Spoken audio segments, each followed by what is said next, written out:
ko. Sila. Ingay nila. Si Renzo. Yung buhay. Si Renzo. Yung tulog ka na nga, Renzo. Uwi ka na doon, oh. Hindi ko sama dito, ha. Oh, sana naman punta. Okay, ito. Ano pa siya na silawan sa ilaw.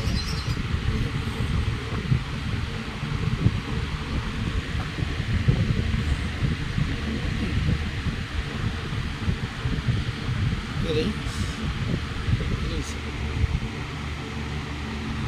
Di mo kikita.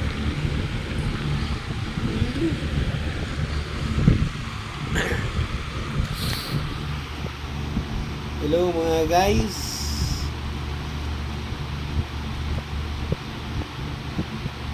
Tingnan nyo yung aking Lutino guys.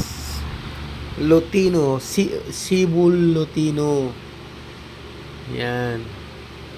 Kasi yung orange niya hanggang dibdib, oh. Lampas pa sa dibdib, oh.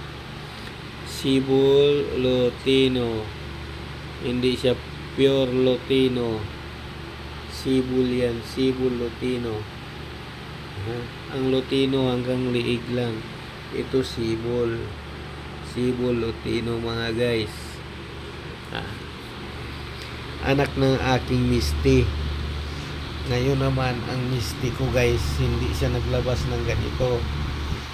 Sana guys makapagpalabas na ako ng Red Factor. Pinapangarap ko talaga yung makapalahi ako ng Red Factor guys. Ito si Renz.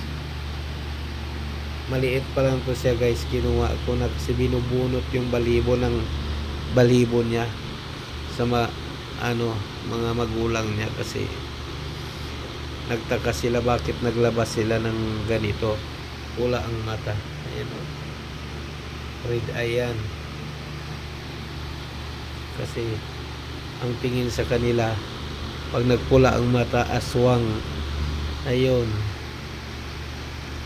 naagapan ko guys, kinuha ako. Ito na siya ngayon. Siguro mga 8 months na siguro to sa akin guys. Medyo matured na si Renz. Kaya nung maliit pa, pinangalanan ko siya ng Renz.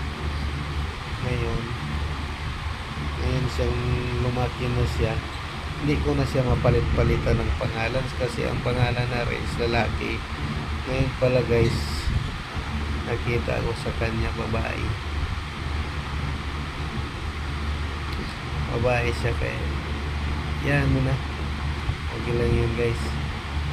At least nabigyan ko siya ng pangalan. Kasi pinalitan ko to siya ng pangalan. Pag tinawag ko, hindi na susunod yan.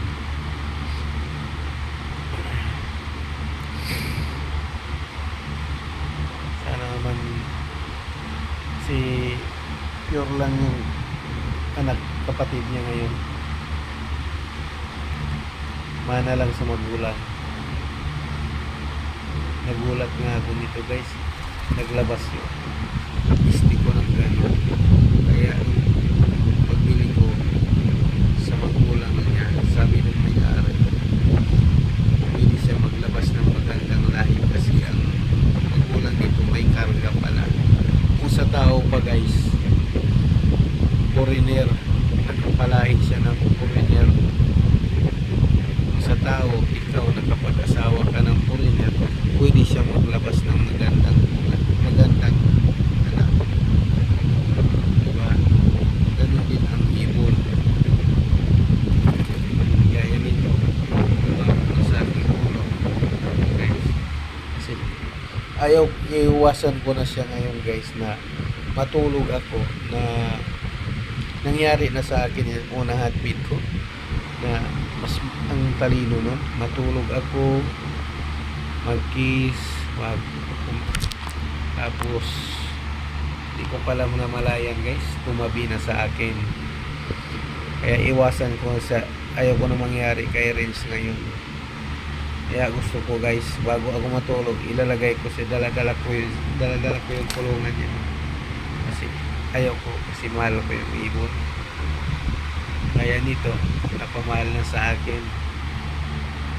Yan ang iwasan natin guys. Kasi talagang tatabi sa atin yan.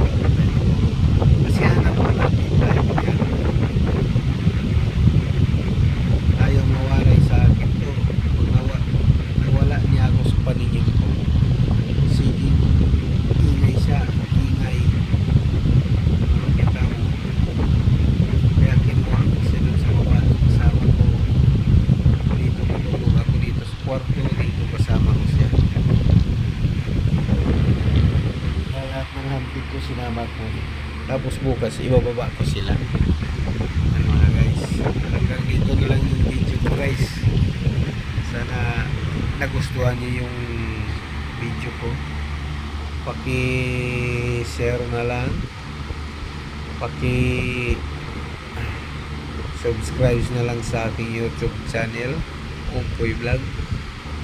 O mga guys,